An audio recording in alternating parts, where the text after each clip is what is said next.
Vignon-sur-Sarthe, França, outono de 1703. Capítulo 4. É um lugar católico Vignon, pelo menos na aparência.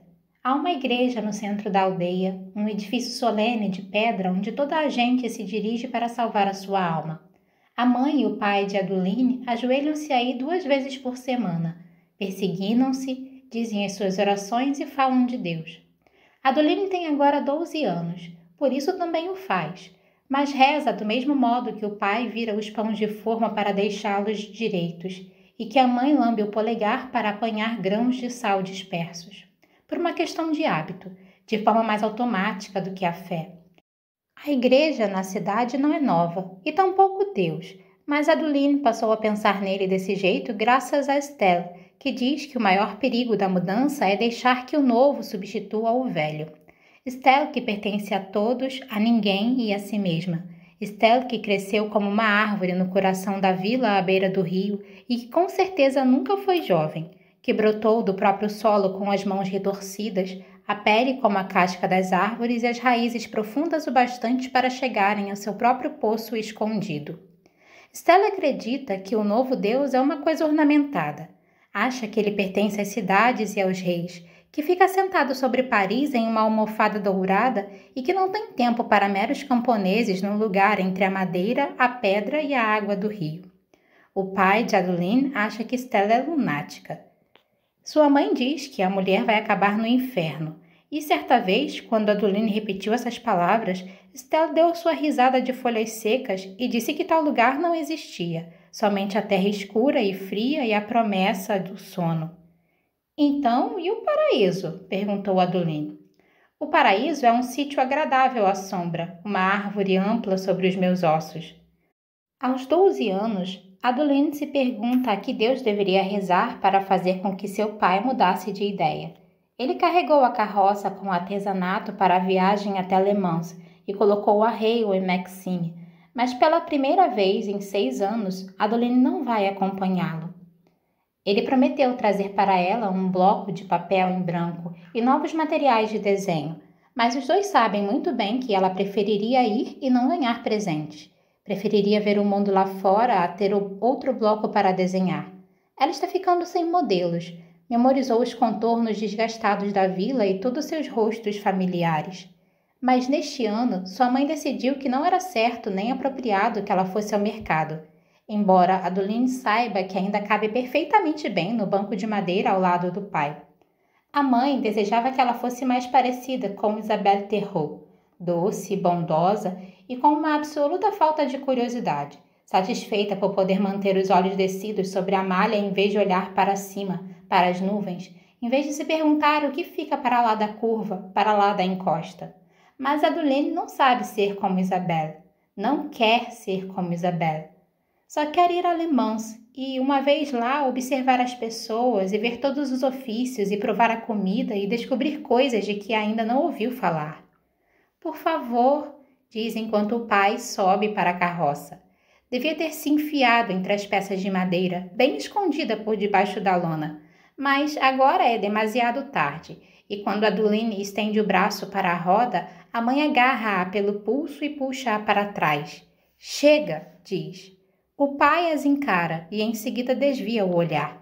A carroça começa a se mover, e quando Adeline tenta se desvencilhar e correr atrás dela, a mão de sua mãe surge de novo e acerta o seu rosto dessa vez.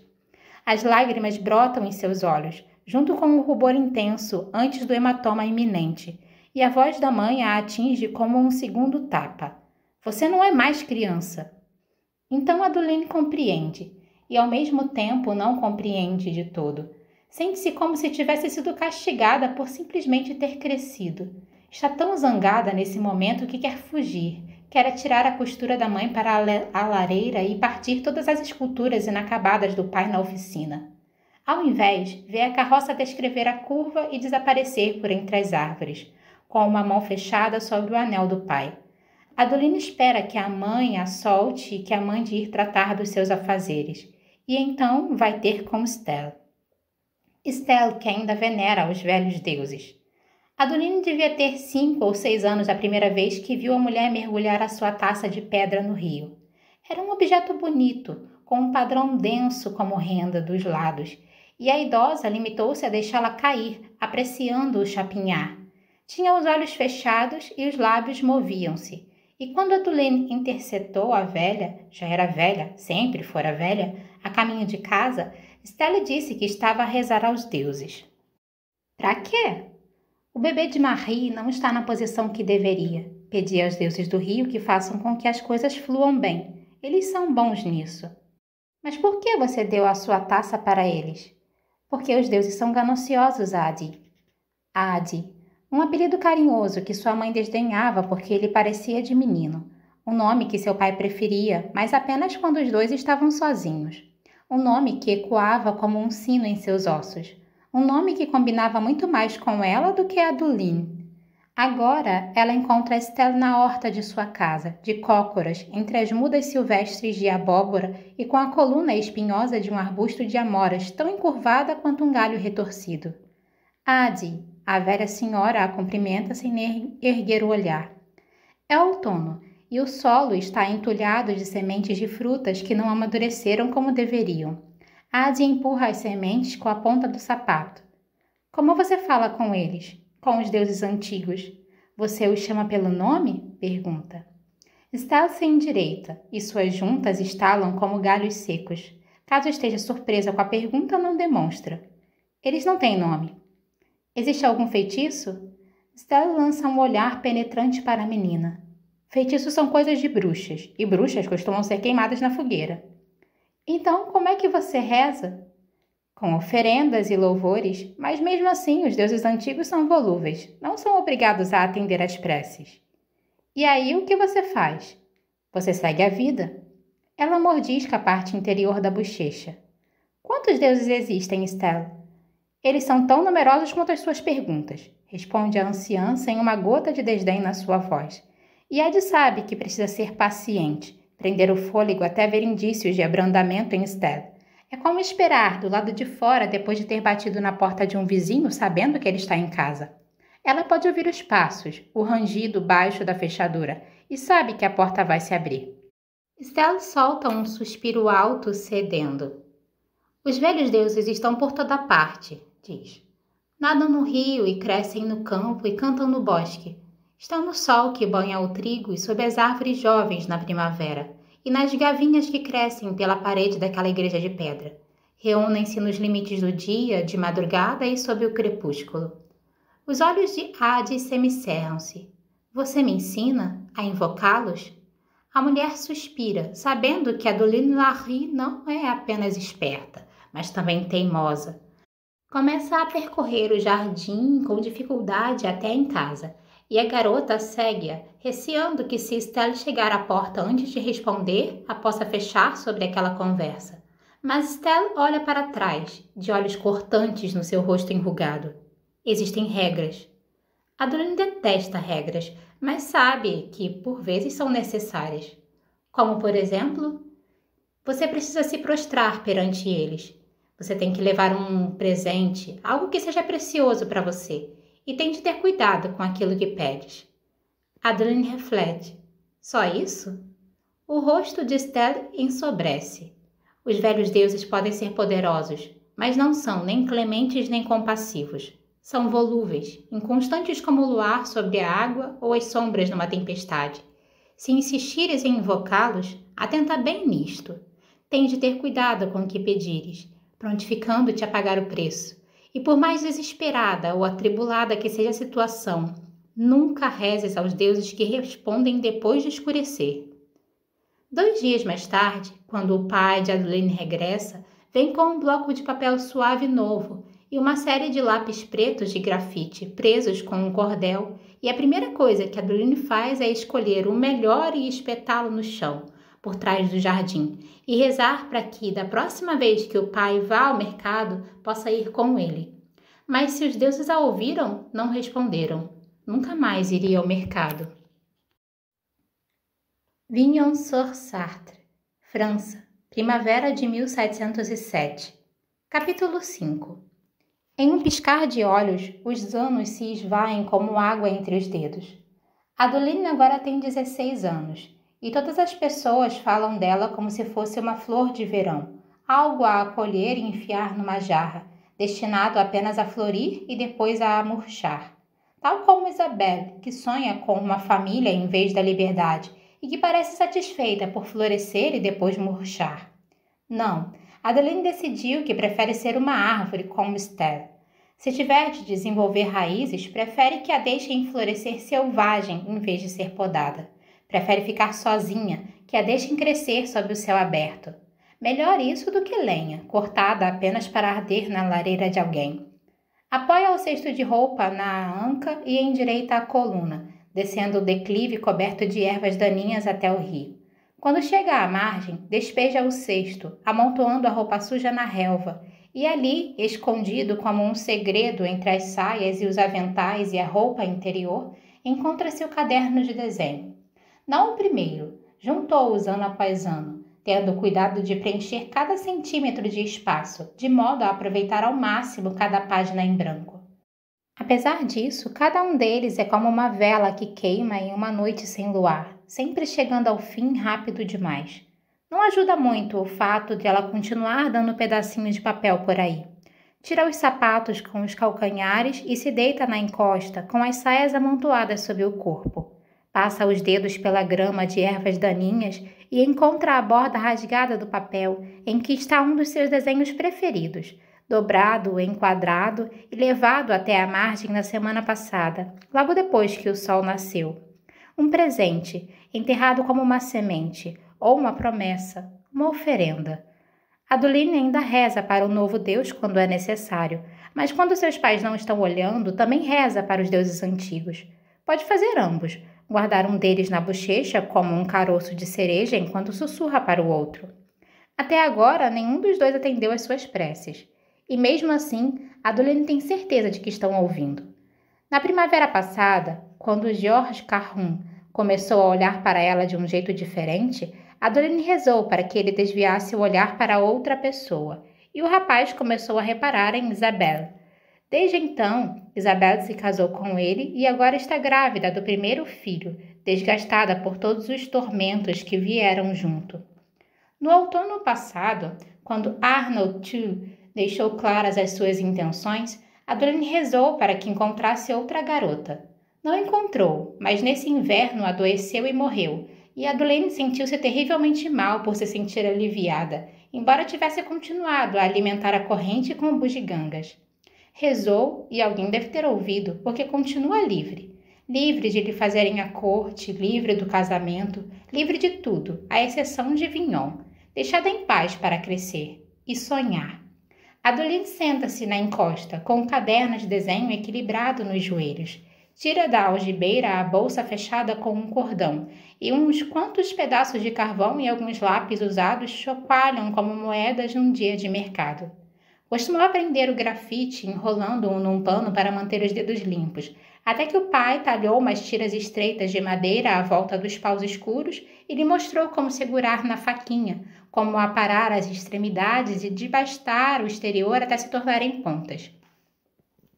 E agora, as imagens são mais precisas, os contornos bem traçados, os pormenores requintados. As imagens florescem no papel como manchas, paisagens de Vignon e todos os seus habitantes também, os fios do cabelo da mãe, os olhos do pai, as mãos de Estelle e depois, escondido nas costuras e nas extremidades de cada página, o segredo de Adeline, seu estranho. Ela preenche cada espacinho vazio com ele, um rosto desenhado tantas vezes que os traços parecem espontâneos, e as linhas se desdobram por vontade própria. É capaz de invocá-lo de memória, embora nunca tenham se conhecido. Afinal, ele é apenas um fruto da sua imaginação, um companheiro criado a princípio pelo tédio e depois pelo anseio. Um sonho para lhe fazer companhia. Ela não lembra quando começou, só sabe que certo dia passou os olhos pela vila e percebeu que faltava alguma coisa a todos os seus pretendentes. Os olhos de Arnold eram agradáveis, mas seu rosto não tinha queixo. Jacques era alto, mas chato como um torrão de terra. George era forte, mas suas mãos eram ásperas e seu temperamento mais ainda. Assim, roubou as partes de que gostava de cada um e criou uma pessoa nova, um estranho. Começou como uma brincadeira, mas quanto mais Adolin o desenha, mais fortes as linhas se tornam e mais confiança a impressão do carvão sobre o papel adquire. Cachos castanho escuros, olhos claros, maxilar forte, ombros levemente caídos e uma boca bem delineada. Um homem que ela nunca iria encontrar, uma vida que nunca iria conhecer, um mundo com o qual somente poderia sonhar. Quando se sente inquieta, recorre aos desenhos, passando por cima das linhas agora familiares. Quando não consegue dormir, pensa nele, não no contorno da sua face ou no tom de verde que invocou para os seus olhos, mas na sua voz, no seu toque. Fica ali acordada, a imaginá-lo ao seu lado, com os dedos compridos a desenharem-lhe padrões ausentes na pele. Enquanto faz, conta-lhe histórias. Não do tipo que o pai lhe costumava contar sobre cavaleiros e reinos, princesas e ladrões. Não contos de fadas e advertências sobre ousar sair das fronteiras, mas histórias que parecem verdades, representações das estradas, cidades que reluzem, do mundo para lá de Vignon. E embora as palavras que põe na sua boca estejam certamente cheias de erros e de mentiras, a voz invocada do estranho fala-as parecer verdadeiramente maravilhosas, verdadeiramente reais. Se pelo menos você pudesse ver tudo isso, diz ele. Eu faria qualquer coisa para ver, responde ela. Um dia, ele promete, um dia eu vou te mostrar. Você vai ver tudo. As palavras magoam, mesmo quando as pensa, com o jogo a dar lugar ao desejo, algo demasiado genuíno, demasiado perigoso. E por isso, mesmo na sua imaginação, devolve a conversa a rumos mais seguros. Conte sobre os tigres, pede, pois tinha ouvido falar dos grandes felinos através de Estelle, que tinha ouvido falar deles através do pedreiro, que participava de uma caravana em que uma das mulheres dizia ter visto um. O estranho sorri, faz um gesto com os dedos afunilados e conta a ela sobre os pelos sedosos, as presas e os rugidos furiosos. Na encosta, com a roupa suja esquecida ao lado, Adolin gira distraidamente o anel de madeira com uma mão enquanto desenha com a outra, esboçando seus olhos, sua boca, o contorno dos seus ombros nus. Sopra a vida para dentro dele com cada traço, e com cada gesto o persuade a contar outra história. Conte como é dançar em Paris, conte como é navegar pelos mares, conte tudo. Não havia perigo nisso, não havia repreensão, pelo menos quando era mais nova. Todas as garotas eram atreiras a sonhar. Haveria de se deixar disso quando crescesse, diziam os pais. Mas ao invés, Adolin sente-se entrar nisso enquanto cresce, agarrando-se com mais força à esperança teimosa de algo mais. O mundo deveria estar ficando maior, mas não. Ela sente que está encolhendo, apertando-a como correntes em volta dos membros enquanto a superfície do seu corpo começa a afundar sob a pressão. E de repente o carvão nas suas unhas parece inapropriado, assim como a ideia de que ela escolheria a própria companhia em vez da companhia de Arnaud, de George e de qualquer homem que a desejasse. Está em contradição com tudo. Não se encaixa. É um insulto ao seu gênero, uma criança teimosa em um corpo de mulher, com a cabeça baixa e os braços apertados ao redor do caderno de desenho, como se ela fosse um portal. E quando efetivamente olha para cima, o seu olhar dirige-se sempre para a extremidade da aldeia. Uma sonhadora, escarnece a mãe. Uma sonhadora, lamenta o pai. Uma sonhadora, avisa Estelle. No entanto, não parece uma palavra assim tão má. Até que Adolin acorda. Nova York, 10 de março de 2014. Capítulo 6. Existe um ritmo específico para se andar no mundo sozinha. Você descobre quais são as coisas sem as quais pode ou não pode viver, as necessidades mais básicas e as pequenas alegrias que definem a vida de uma pessoa. Não se trata da comida, do teto sobre a sua cabeça, nem das coisas essenciais de que o corpo precisa para funcionar. O que para ela é apenas um luxo, mas de tudo que te mantém sã, que te traz alegria, que torna a vida suportável. Adi pensa no pai e nas suas esculturas, na forma como talhava a casca, como desbastava a madeira por baixo dela de modo a encontrar as formas que viviam lá dentro. Michelangelo chamava-lhe o anjo do mármore, embora ela não tenha conhecido essa realidade em criança. O pai chamava-lhe o segredo da madeira. Sabia como reduzir uma coisa, lasca após lasca, pedaço após pedaço, até encontrar a sua essência. Também sabia quando fora demasiado longe. Um gesto a mais e a madeira passava de delicada a frágil nas suas mãos. Adi teve 300 anos para praticar a arte do pai, para se desbastar até algumas verdades essenciais, para perceber quais são as coisas de que não pode prescindir. E foi isto que estabeleceu. Consegue ficar sem comida, não vai definhar. Consegue ficar sem calor, o frio não vai matá-la. Mas uma vida sem arte, sem deslumbramento e sem beleza a deixaria louca. Já ficou louca uma vez. Ela precisa de histórias. Histórias são um modo de se preservar, de ser lembrada e de esquecer.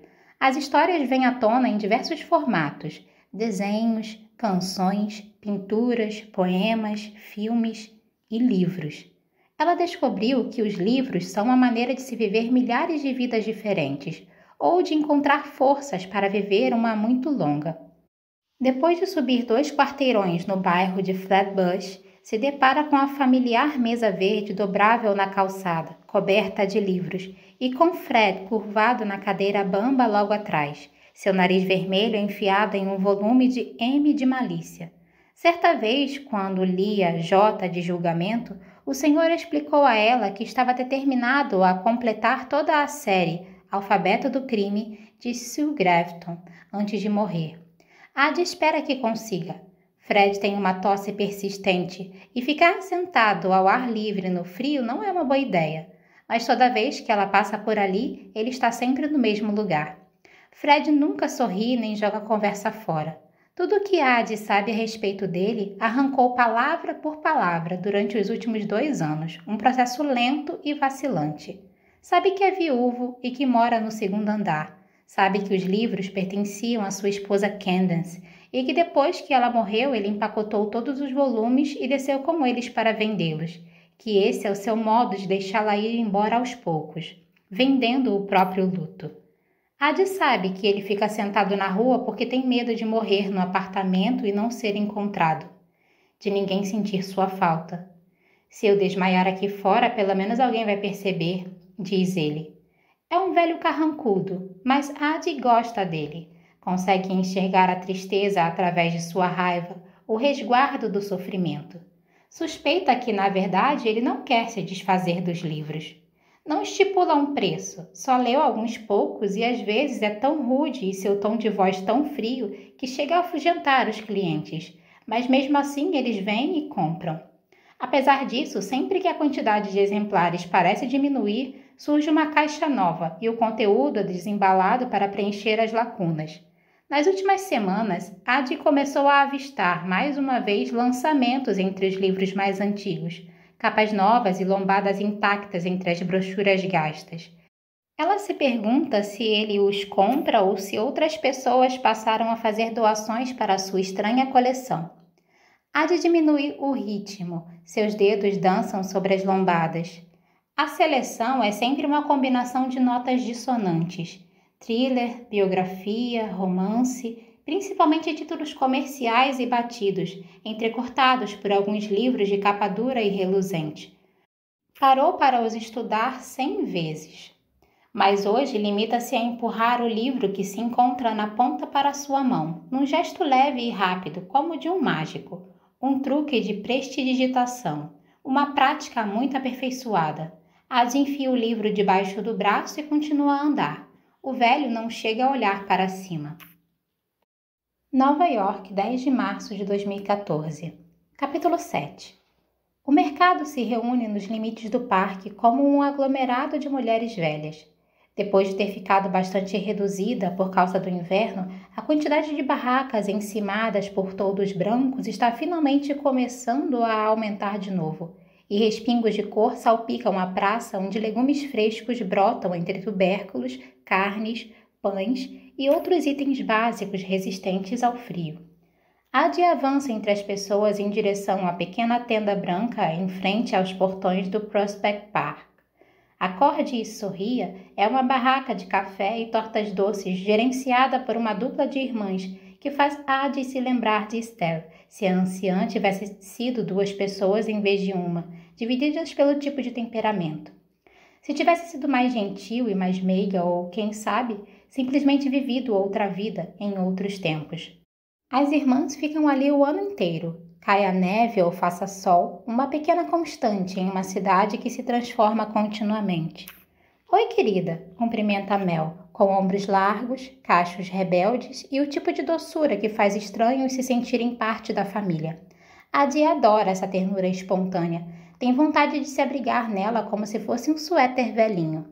O que a gente pode arranjar para você? Pergunta Maggie, mais velha e mais esbelta, com rugas finas ao redor dos olhos, desmentindo a impressão de que ela quase nunca sorri. Adi pede um copo grande de café e 2 muffins, um de amora e o outro de gotas de chocolate. Depois, entrega uma nota amassada de $10 que tinha encontrado na mesa de centro de Toby. É óbvio que poderia roubar alguma coisa no mercado, mas gosta da barraquinha e das 2 mulheres que cuidam dela. Você tem 10 centavos? Pergunta Maggie. Adi revira os trocados no bolso e encontra umas moedas de 25 centavos, outra de 5 e... Lá está ele de novo, quente entre as moedas frias de metal. Roça o anel de madeira com os dedos e cerra os dentes a sentir o toque. É como um pensamento insistente, impossível de repelir. Enquanto examina os trocados, Adi toma cuidado para não tocar o aro de madeira outra vez ao juntar as moedas, e resiste ao ímpeto de jogá-lo no gramado, porque sabe muito bem que não vai fazer a menor diferença. O anel sempre vai encontrar o caminho de volta a ela. A escuridão sussurra-lhe ao ouvido, como os braços a envolverem-lhe a garganta, como um lenço. Estou sempre com você. Adi tira uma moeda de 10 centavos e guarda o restante no bolso. Maggie lhe devolve $4. De onde você é, meu bem? Pergunta Mel, notando um leve resquício de sotaque na voz de Adi, atualmente reduzido à terminação fugidia de um S ou outro e o abafamento suave de um T. Faz tanto tempo e mesmo assim ela parece incapaz de se livrar dele. De vários lugares, mas nasci na França, responde. Ulalá, diz Mel, com o sotaque arrastado e monocórdio do Brooklyn.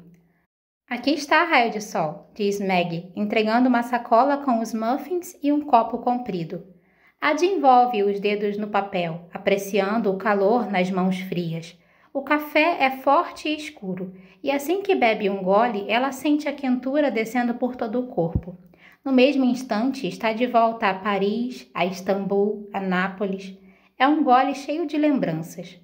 Começa a caminhar em direção aos portões do parque. Au revoir, grita Mel, pronunciando cada letra de um jeito duro, e Adi sorri em meio ao vapor. O ar está puro dentro do parque. O sol apareceu lutando para fazer vingar o calor, mas a sombra continua a pertencer ao inverno. Por isso Adi segue a luz, afundando-se numa encosta arreovada sob o céu sem nuvens.